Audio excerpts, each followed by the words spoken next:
Yes. Yes. Okay. Hey, Brian. Hey, Delgaro. Hey, hey. Hello. What's going on? Welcome, Uh, everybody. yes, and we are waiting for Marc Zeller. I should ping him again. He's in there. I think he raised his hand. I think he's trying to join. Let me check. Yeah. Hello, friends. How are you? Hello. Hey, Marc. Welcome. It's a pleasure to join you today. And hello to the Fuji Thank DAO you. community. Thank you, sir. Thank you, sir. And we are really great that you found time to join us today. Of course. Yeah. So let's wait 1 minute and we can start to not spend waste your time and just proceed with our interview. And at the end, we will have some questions from our community, I believe.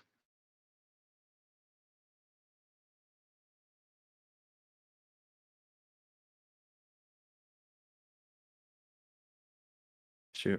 Is there a chat associated with this call where I can see the question from the community? Oh, I'm a question, I guess. Yes. Oh, I'm a yeah. questions. I'm a questions here. It's empty, but I believe that during the call, our community will drop some good questions because usually they're very active. And just like I believe that so interesting person as you obviously should attract a lot of attention. Thank you for this. I hope I will deserve it.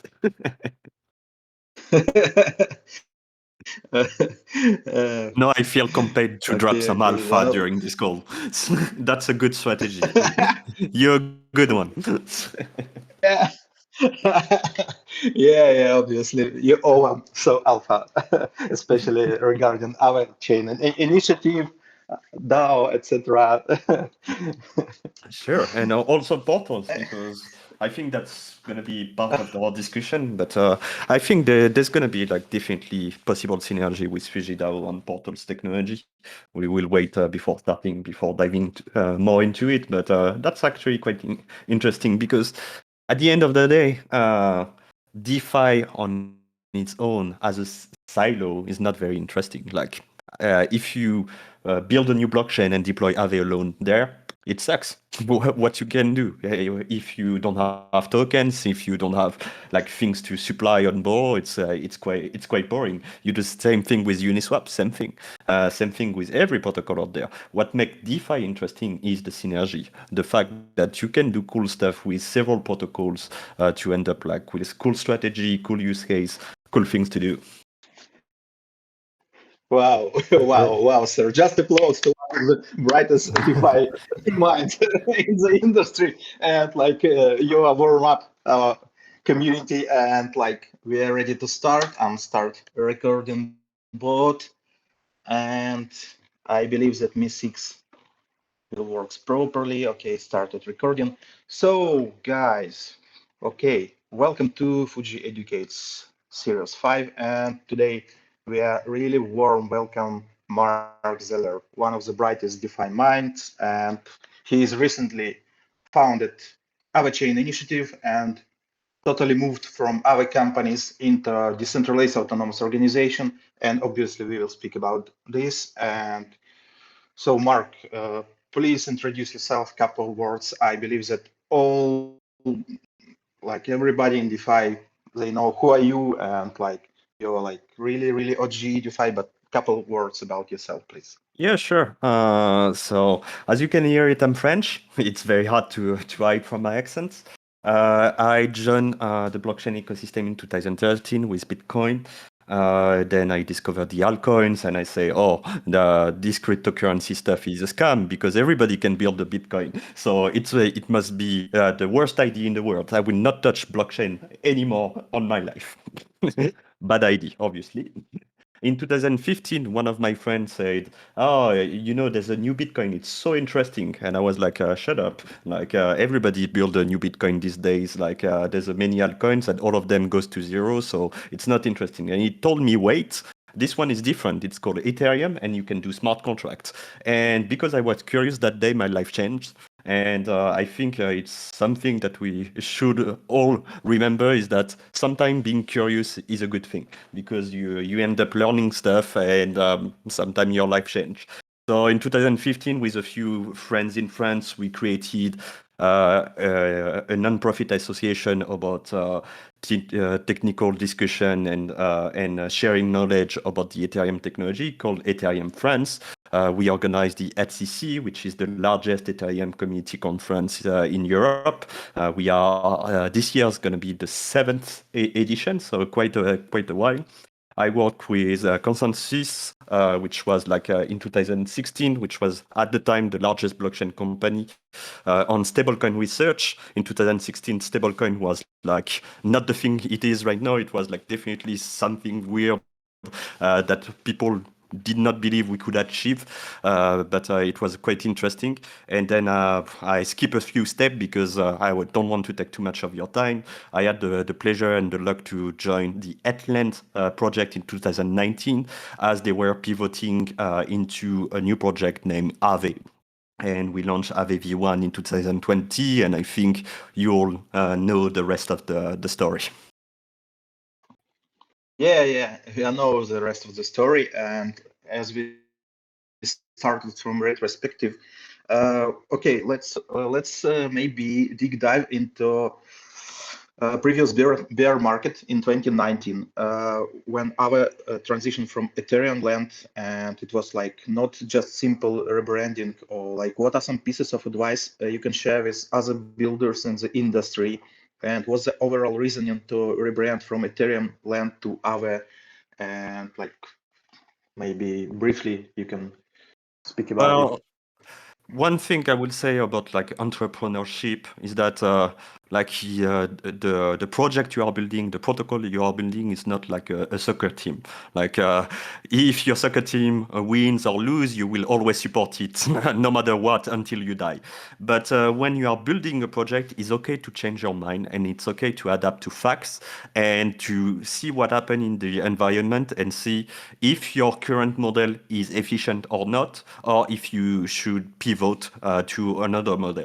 So Atlant was a very nice proof of concept and it was a success at the time, but it was not as efficient. So basically what was Atlant, it was peer-to-peer lending. So you would need to match a provider of liquidity with a borrower of liquidity. And basically until you find someone willing to take the other side of the deal, it was not possible to earn any yield or it was not possible to borrow.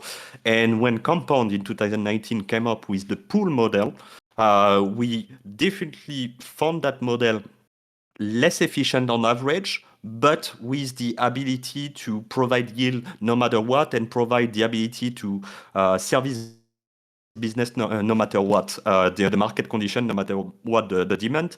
And this model was elegant. So in 2019, the Atlant team start to think, okay, this model is different than what we do at Atlant. How can we do something reusing that model, but innovate on top of it and make sure that we have our own say in that area? And that's how Atlant pivoted from the peer-to-peer model to the pool model that is now the leader model in DeFi. And we did not just copy the model of Compound, but we restructure the full architecture. We introduce innovation like the A token, so the ability for your balance to always accrue interest. So when you hold USDC into Aave, you deposit 100 USDC. 1 second later, you will have more than 100 AUSDC in your wallet, and it does that every second. So that was an invention of the Aave protocol. We created the flash loan, we created the stable rate, and so many other innovation.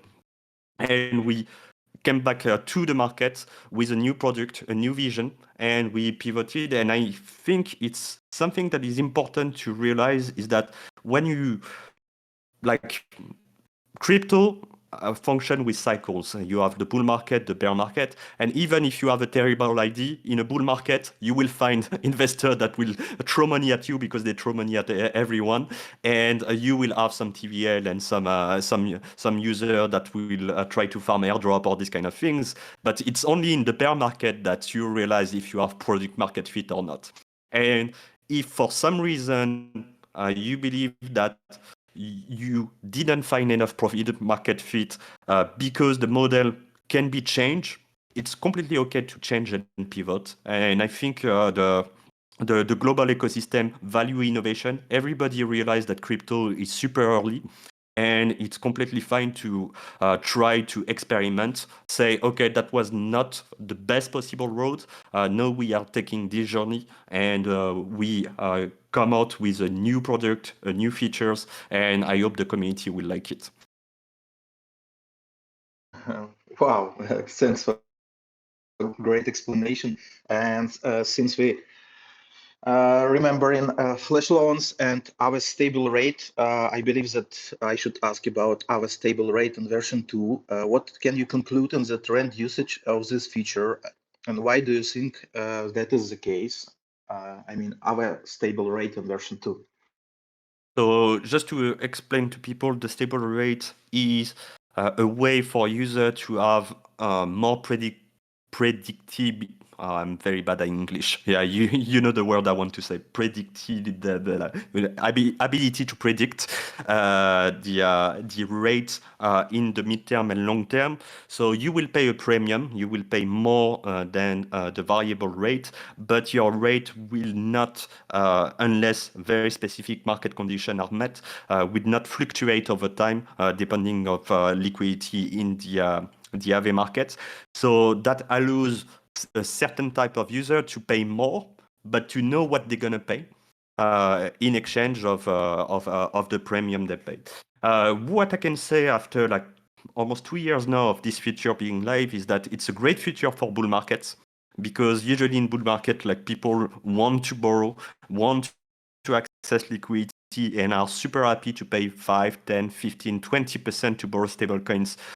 Because they use the stablecoin usually to buy speculative asset that does, on average, obviously not everybody wins on the financial market, and I'm not trying to push the people that are listening to us to be degens, but are doing more than that in increased valuation. So they are willing to take that bet. And because the markets are volatile and liquidity is often crushed by demand, it's often a good deal to take a stable rate, to lock like a rate at 10%, when usually the rate can shoot up from 8% to 40% overnight because there's a liquidity crush. But in bear market, the current models of the interest rate strategy of the stable rate are not optimized for low liquidity utilization. So we have less adoption of the stable rate feature since 2022 and since the market took a downturn, because as of now, the risk models on this interest rate strategy are not optimized for this kind of liquidity events. So it's quite interesting to see that we still have area of research and optimization to make sure that this feature that has some value overall needs to be optimized for every kind of market situation. Yeah, thanks. Yeah, thanks for the explanation, Mark. Boyan is here.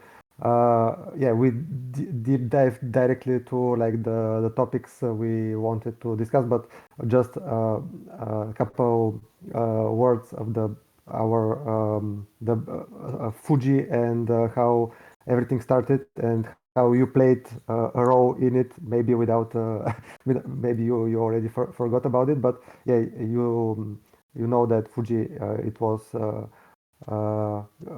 created after like a hackathon, ETH Global Hackathon, and you were one of the mentors back then, and like you gave us like the initial push to continue like build and to create the product. So yeah, just wanted to Wow. to Thank let you so know much. the community about this role of Yeah. you. That's nice to hear. Yeah, Thank you yeah, for saying that. yeah. Thanks to you. Thanks. We should be thanking you. Thanks for the inspiration and yeah. It's okay. You can give me like 5% of the token supply, Yeah. and we are even. All right. That's the French style. That's the French style. Yeah. Yeah. So yeah, Okay. So, Bayan, I ask you to prepare maybe a question regarding flash loans because I want to ask Mark regarding Aave portals.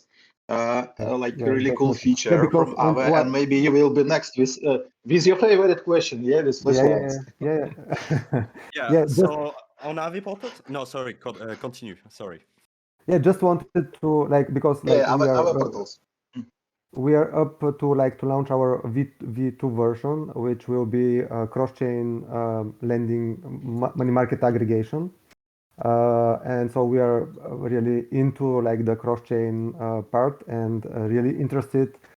I mean, if you can explain more how Aave portals work, how like are they for how Yeah. end users Sure. can, if they use them or they are meant only for protocols or and for bridges, what will be the use case for Aave portals in the like how from like your perspective? Okay, so it's the time for alpha. Okay, we start. So Aave portals on the technical side of things is pretty simple. It is even dumb in terms of implementation, because at the end of the day, on the eyes of the Aave protocol, portals is just a special set of methods that are on Aave v3 that allows whitelisted entity to mint and burn a token out of thin air. So you basically have the printing machine of the A tokens. And obviously, if it was just that, it will be like the worst DeFi protocol in the world because basically anybody can print money and it's basically terra nula. So obviously, there's more to that. And why it's an interesting feature is because entities that have access to this specific feature can implement what I call just-in-time liquidity powered by the Aave protocol. So there's several kind of use case. So let's say you have like some collateral on Ethereum, but you need to access some liquidity on Polygon.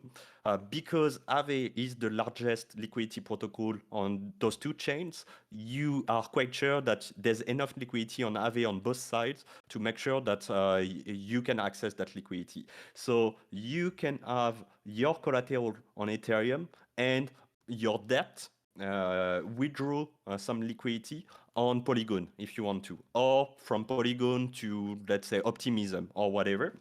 And that part of things can happen because the entity basically are doing the accounting black magic.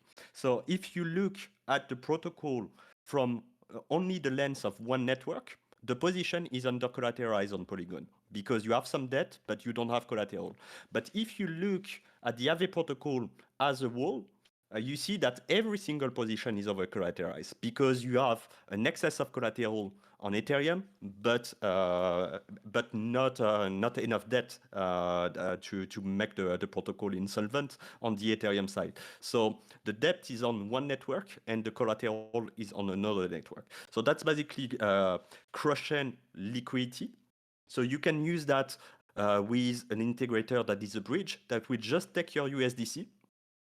You send them USDC, they deposit that in Aave, and because they are a whitelisted entity, they will create a debt from Ethereum to Polygon, and then asynchronously, according to their credit line, they can send through the canonical bridge the USDC they have in order to pay back their debt. Because when you are a bridge, when we look at the market, there's always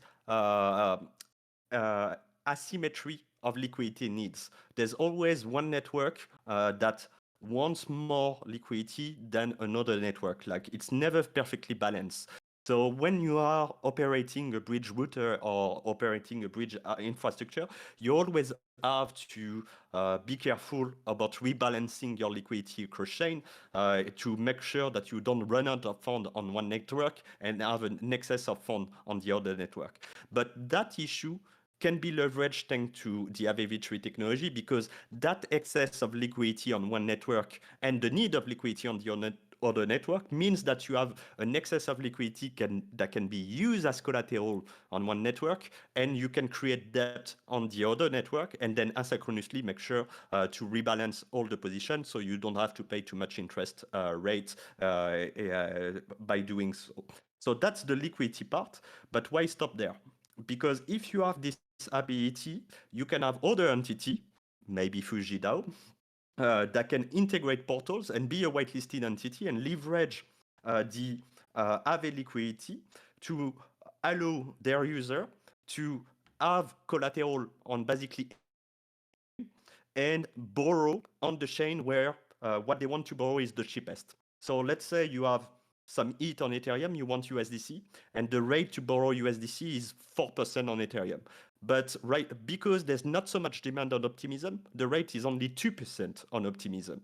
So why not use Fuji DAO, deposit your ETH on Fuji DAO, borrow USDC on Optimism, and because Portal works both ways, your USDC doesn't leave the wallet in Optimism, but take the bridge on the other side and deliver to you on Ethereum the USDC.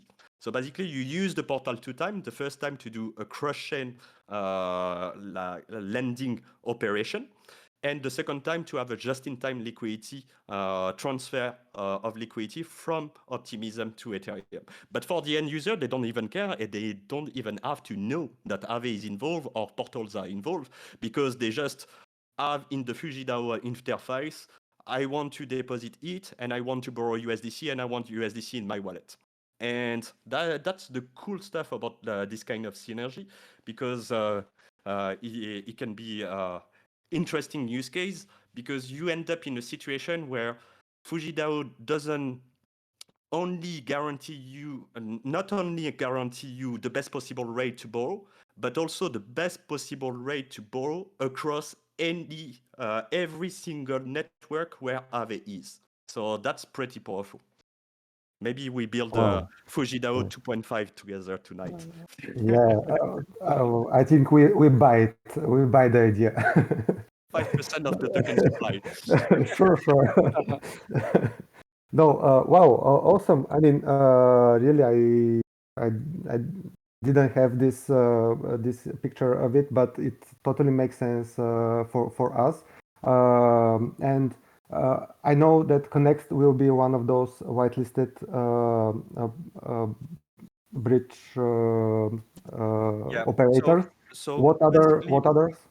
So basically, in order to, and that's the missing part for now, it's in order to have real cross-chain position, you need to be aware of what is happening on the other networks. Because a blockchain is basically blind. It's perfectly aware of what happened inside itself, but it's completely blind to the external world. So Aave v3 on Ethereum has absolutely no idea as a smart contract of what is happening on Aave v3 on Polygon. And it's not something that you can solve with a few lines of code and on itself on Ethereum, because that's all the infrastructure work. So what you need to make the protocol aware of what is happening on other network is what we call cross-chain messaging protocol. So you need the ability that if you do X action on network A, it will execute whatever kind of logic on network B, or the other way around. But in order for that to happen, you need some cross-chain messaging solution. And right now, Aave is working with three actors in the industry. The first one is a long-term partner of Aave for all the price feed. We were the first DeFi protocol to integrate them, and still to this day we are proud to work with Chainlink with on their new product called CCIP, Cross-Chain Interoperability Protocol. The second one is Connext that you talked about, and the third one is Layer 0. As of now, and because Aave is decentralized, the choice of which cross-chain messaging provider will be used for portals is not set, because it's up to the DAO to decide that through a vote. But also, it's very likely that we will have several service provider for a cross-chain messaging infrastructure, depending on the network. Because, for example, Cognext is not available on every network where Aave is.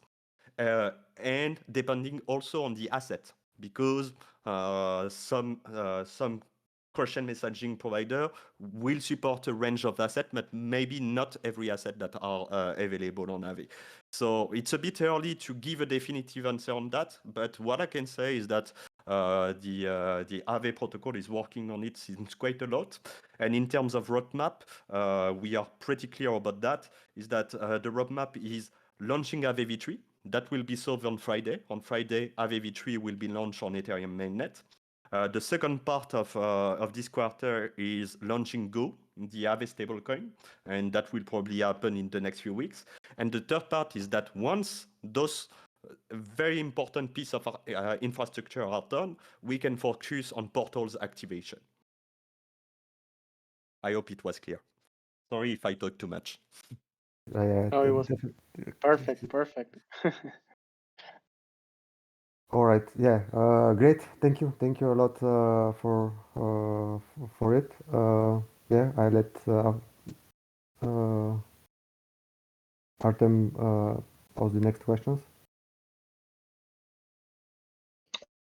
Actually, it's your favorite question, Bayan, regarding flash loans. I mean, like on the subject of flash loans, knowing that other protocols are inclining to offering them for free, like Euler and Balancer, consider maybe lowering flash loan fees, because Fuji integrates our flash loan for vault refinancing. But however, we don't find it prohibitive to use our flash loans frequently due to their cost. Yeah. Well, to me, it's like it's an interesting question, because at the end of the day, like if someone want to use the liquidity in Aave, they should pay for it, because at the end, it's not the Aave money, it's the user money.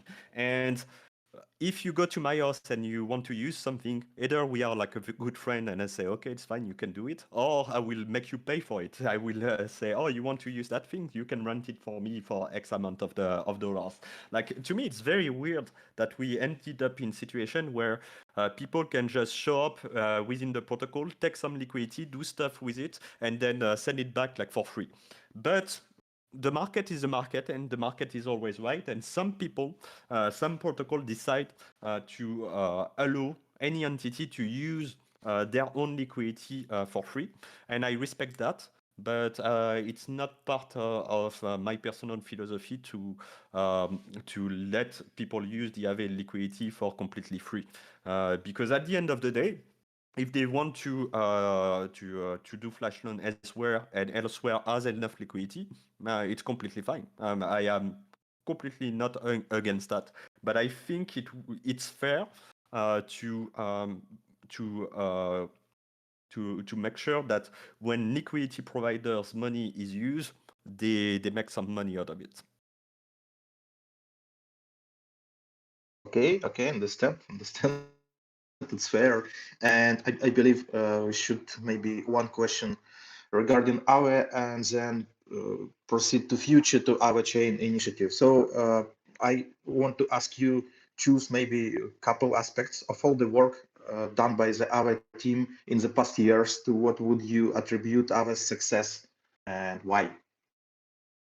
Community first. Like, this is the most important thing. Like, what we saw in crypto in general is the importance of the community. Like Aave is building for their user and their user first, and is trying to be part of the DeFi culture. The DeFi ethos is of decentralization is very important for us, and we hope that we spread and share the message of decentralization in the ecosystem. And I think it's important to accept that crypto and DeFi have a different kind of culture and to embrace it. Like, for example, the idea of privacy, the idea of respecting anonymity, the idea of not trying to include KYC or this kind of stuff. It's really important. And I think it will be wise because obviously the industry will mature, like there's more and more money in the decentralized finance ecosystem, and it's normal to mature as an industry. But I would love that we keep the important ideas that were the core values of our ecosystem as long as we can. Yeah, really fair community. Communities is a like best driver to grow up every project. Thanks. I believe that from our side regarding our that's all, and maybe let's talk about future, like our chain initiative, because as far as I understand, we already signed up you to advise in Fuji Finance in the future, and congratulations to all of you guys. Applause. Okay, so let's talk about our chain initiative, which you found like recently. I believe it was in December, yeah, and like it's Almost 1 decentralized month autonomous ago, yeah. organization. What's your goals? Yeah, so Okay, basically, so the whole idea is decentralization. When you look back, like when you take a step back and you look at the history of Aave, you see that in the days of Atlant or even the early days of Aave EU1, most of the work, if not all the work, was done by the Aave company. And it's normal. When you launch a project, you have a few guys that try to write good code and deliver good product to their community. And it's fine. You cannot start. I don't think it's possible to start a project that is 100% decentralized, 100% horizontal organization from day one, because you will always need some human beings that go together and say, okay, we have an idea, how do we ship this? And at the end of the day, someone needs to write the code. And it's really important because without developers, you cannot do much stuff in tech. So that's the first thing. But overall, and when you look at the Aave history, what happened is that decentralization increased more and more. And we introduced with the token migration of Atlan from Aave, the governance module, the AIP system, the ability to say, okay, we go from a system where the Aave company deploy new feature to a system where everybody that has some Aave token can write some code and participate in a vote and basically change the protocol if they have enough votes. And that's completely different because right now there's no even when I was working at the Aave company, there's no magic button on my desk I can press and change the protocol. Like no single human being in the world can change the Aave protocol overnight, and that's the true vision of decentralization.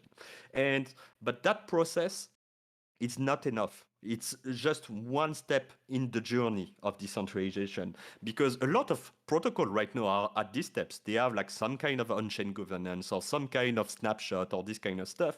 But as the project mature, it's important to dilute, not say the company will stop working and now we retire and we go to the Caribbean, live our life on beach, we are drinking mojito cocktails, but to say, okay, how can we involve more and more in the development of the protocol people from the community?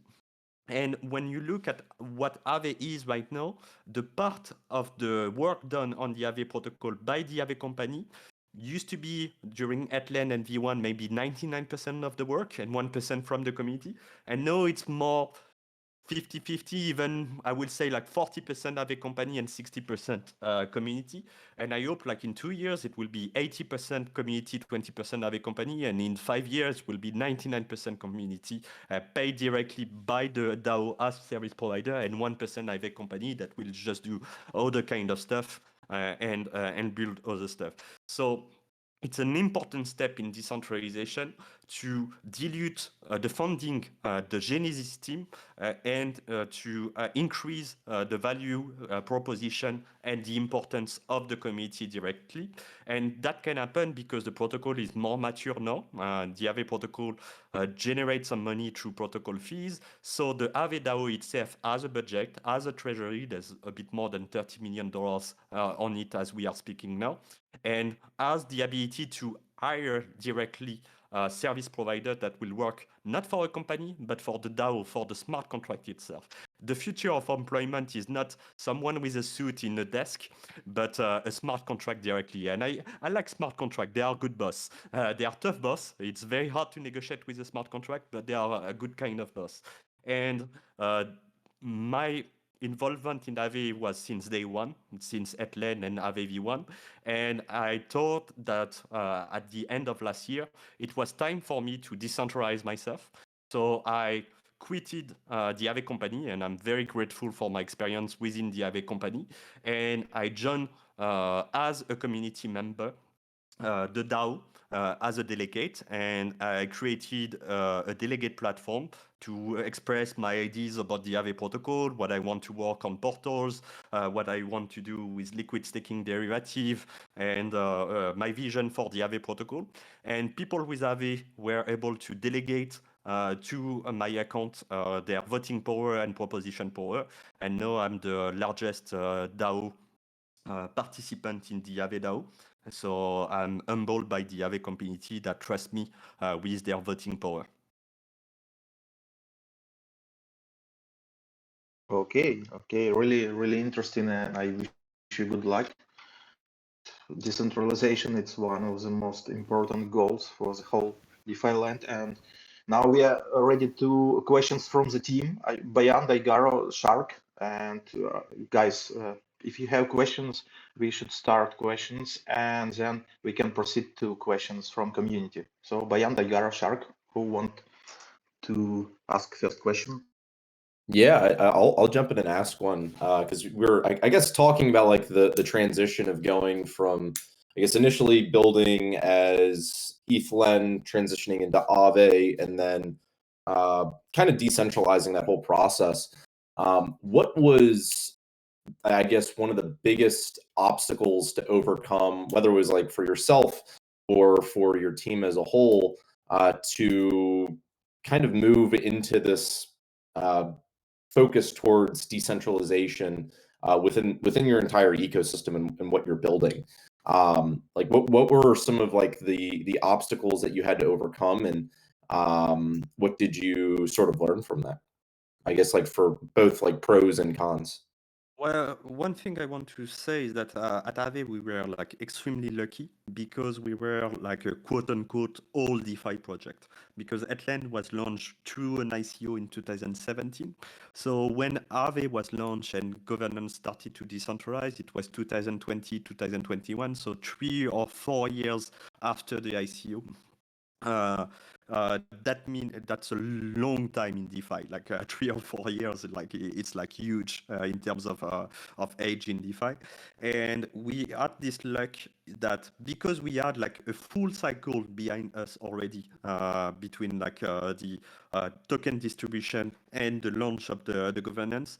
We were not in a situation where we had like 80% of the supply that belongs to investors, because obviously, when you start and your token distribution is still concentrated with your investor, which is completely normal because you have to start somewhere, and distribution is a natural process on the market that happen over time.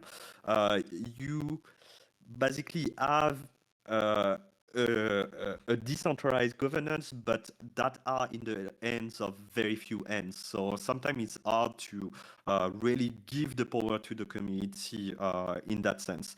But that's just a temporary solution, and we were lucky at Aave because we had a few more years than the other ones in terms of distribution, more than 100,000 token holders. So it was easier for us to start this process, because I think the timing of launching decentralization is important, because, as I said, when the project is very young and immature, which is completely normal because we all have to start somewhere, it's very hard to completely decentralize, because usually, like a stupid but simple reason, like usually when the project starts, there's not so much protocol revenue, so you can not, as a DAO, hire directly people as service provider.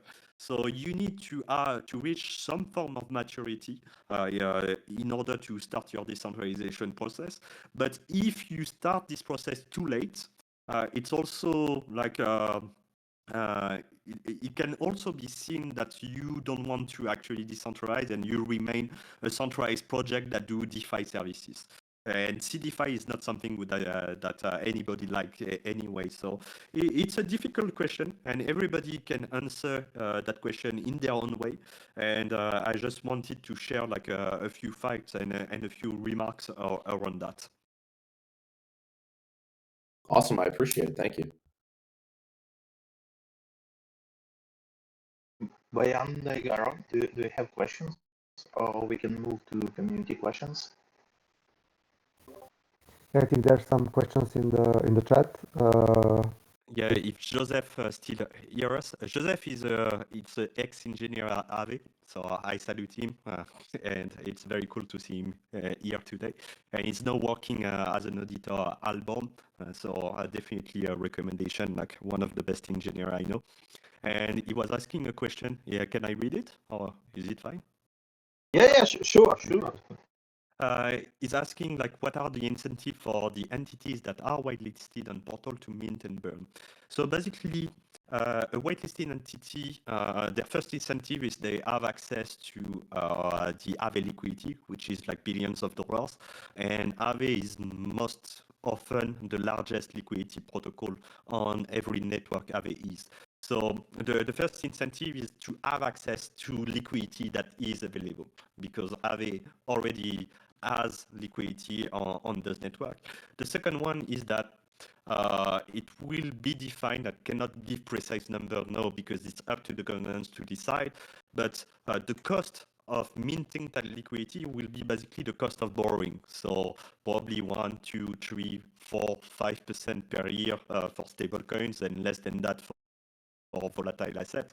If we are in the bull market, it's possible that the cost of liquidity is a bit higher, but usually when you use Portal as an entity, you don't do that for long-term position, because if you are a bridge, the most time that you will spend having a position open with Portal is probably a week, because you are coming from an optimistic roll-up and you want to provide back that liquidity to layer one, and that takes 7 days. But most of the Portal's position will be a few days old, so 3%, like 7 days on the 3% loan is like a few BPS, like it's not a lot of money.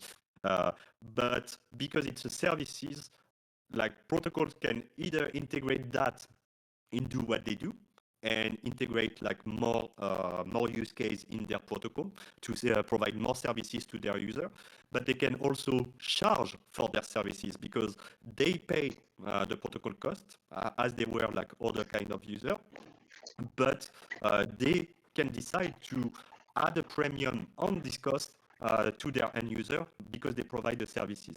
And that's up to any protocol integrating portals to define their business model and how they want to do business with their users. I hope that was clear.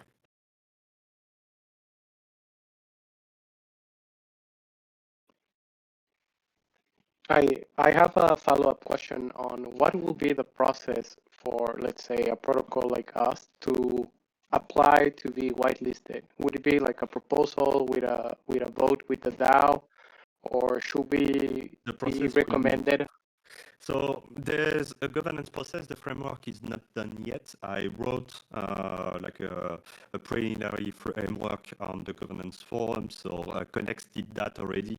But we are waiting for being more mature on the cross-chain messaging solution side. That will probably happen at the end of the quarter to have like the final framework to follow and create what we call a ARC, the AV request for comment, that evolve eventually through the governance process to AIP, AV improvement proposal that can change the protocol and whitelist entity. So there's two ways to do it. Because we are decentralized, you can go directly to the forum, follow the standard and do it yourself. Or you can go to a DAO delegate, such as the AVChan initiative, and we do it for you. And so basically, there's two ways to do it. You go to the forum, or you send me a message on Telegram, and I do it for you. Nice. Thanks. As an advisor, you know, I can do that now. yeah, you already signed up. God, now it's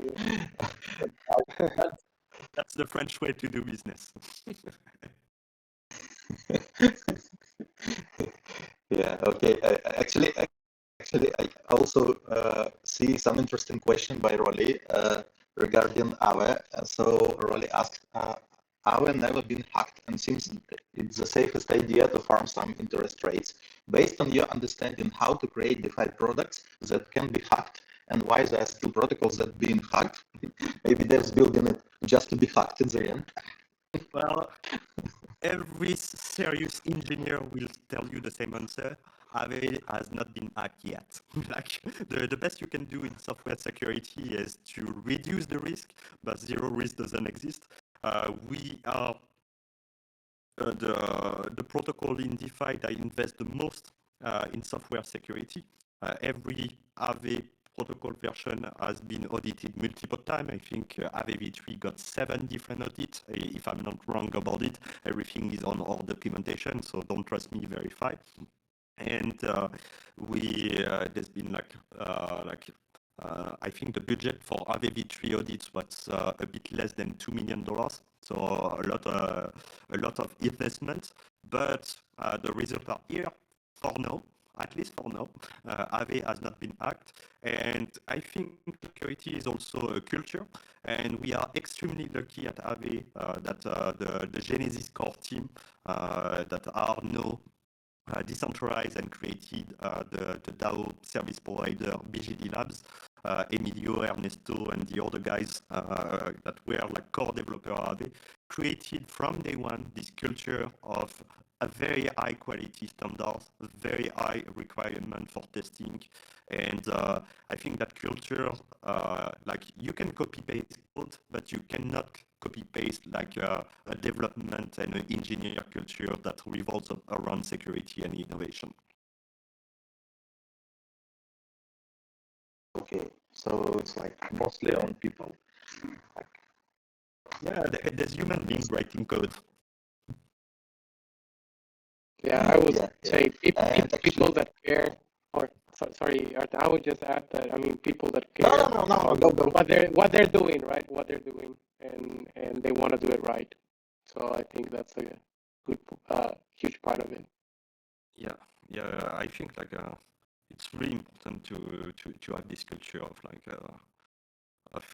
making sure, because at the end of the day, money that is on Aave is not our money, it's the user money. So the user deserves that we put every single attention we can, and every focus that we can allocate to their safety and their security, because otherwise how would they trust the Aave protocol? We always say in blockchain, don't trust, verify, but at the end of the day, the code is open source, everybody can verify it, but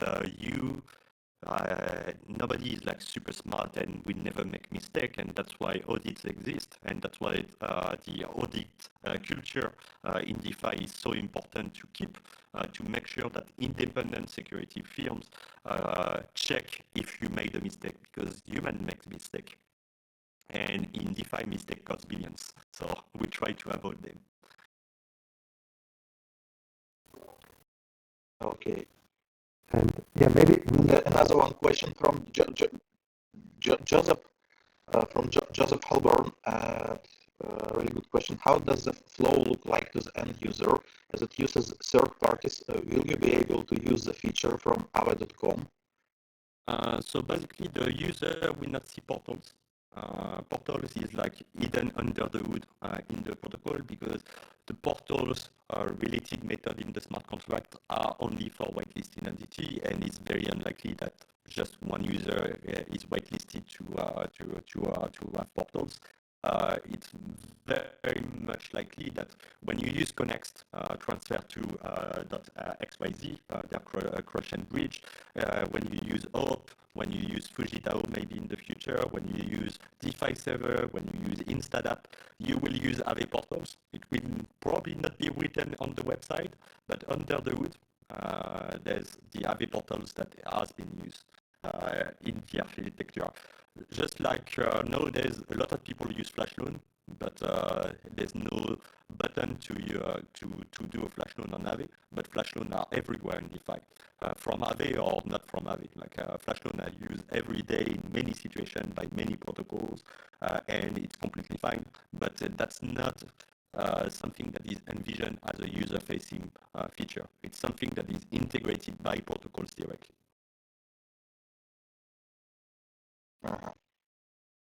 Thank you for explanation.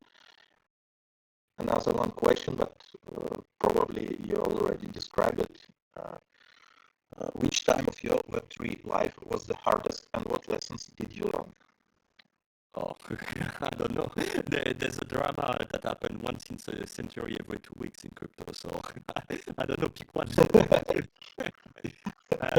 Like, to be frank, like after like a couple of cycles, you get like some food apathy. Like they can throw any kind of shit at you, and you say, "Oh, who cares? Let's build something and contribute to the ecosystem in our own way." Because there's always going to be like new stories, like people banning Bitcoin, like scammers, like in CeFi that are stealing user money, and a protocol that act like every day you will have like some kind of stuff. But we are not here to be doomers. We are here to be builders, and we try to contribute like in our own way, in our little way to the protocol in order to provide better services for the end user. That's the most important things we should focus on. Okay, thank you. And like personally, from questions from me, as a DeFi degen, I like to like this style of degen life. I think that maybe you also like DeFi degen, and sometimes you like to maybe flip shit coins or like do some trades or other stupid dumb things. Like I mean, just to feel this like power of DeFi. I know the feeling of depositing in a shady vault in a shady chain. But not financial advice. Please continue. Sorry, your mic is off. No. I just want to ask, what do you think about all these huge interest rates when you farm appear and people like, oh, we should go in there, Mark Cuban already farm here, or Mark Cuban already farm there. It's 20,000 or like 10,000 APR or something like this. Do you believe that this casino will exist in the future of DeFi, or it will be disappear in maybe like this year or next year? Well, to be honest, I hope it will disappear because it was very fun and I profited from it. But also, we have to remind ourselves that a lot of people lost a lot of money on it because yields have to come from somewhere. And if you don't know where the yield come from, you are the yields. That's usually the rule. And seeing those like degen from the DeFi 2.0 farm fade out will be a good sign of ecosystem reaching maturity. Because at the end of the day, when you look at the history of crypto, we always had like stupid stuff in crypto. Like in 2011, you got Litecoin, which was like the silver of Bitcoin, whatever that means. It's still stupid today, but it still exists because it was one of the first altcoins. But when you look at the history of crypto in 2014, there were like so many forks of Bitcoin, like of stupid ideas, and sometimes those forks like no reason, like no good reason at all. We are doing like 10x overnight on shitcoin markets, and then we got the ICO. And the ICO and ERC20 token in 2017 and 18 like does 10x, 50x on shitty project, and most of them are dead now. And we got like the DeFi farms, we got the NFT, PFP, stupid stuff. It evolves over time, but what I want to emphasize on is that which every cycle, the stupid stuff has like a better foundation. I don't know if it's clear, but the first cycle were like copy paste of Bitcoin, like zero innovation, like clearly copy paste, deploy something, pre-mine, and then distribute that. The ICO were selling literally PDF. Like people were sharing PDF of their fancy ID, do a token contract, sell the tokens, and then go away. Like zero innovation, nothing at all. During the DeFi summer, like there were actually protocols. Obviously, it was like copy and paste. Most of them were like sushi spot clones, but there were like actual protocol with actual decentralized application, and people were actually using the blockchain, which was not the case in the previous cycles, to do the addition stuff. So I hope like the stupid stuff of next cycle will be based on even more innovation and decentralized infrastructure, because there will always be stupid stuff that happen that people do to gamble their money with. But if you take a step back and you look at the technical stuff around those stupid stuff over time, and you see that there's some progress and more stuff that happen using actually the technology, I think that's a good sign. Like, I don't know what you think of that. Yeah, I agree with you, and I hope that all this stuff, like in this style, as you mentioned, like if you don't know what is a product, you as a product, like if you don't know what is the source of yield, you as yield, and like obviously, I also hope that all this industry, especially after the Terra, DAC, and SBF crashed, we will be stronger and we will be much healthier in the global future. Yeah, and I think like the ecosystem realized at some point that there's no magic money. Like so many people told me like during like last year, like, come on guys, Aave is so shitty, I can take 20% on my stablecoin Terra Luna, and I was like, come on, the market will pay you 20%. Aave will not, but you just have to subsidy the rate, so you get 21%, and I will go away from Terra and go back to Aave. And I was like, no, it doesn't work like that. This is not how a financial market should work. And I think like most people that decide to not go to Terra are more happy now. But obviously, it's a shame that people lost money, and it's always like a sad event. But at the end of the day, like money is not magic. It has to come through actual economic activity. When you make some money on Aave, it's because people use liquidity from Aave and pay interest rate. It's true economic activity. If those people were not interested to take some liquidity from Aave to make a borrow, they will just not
Yes, and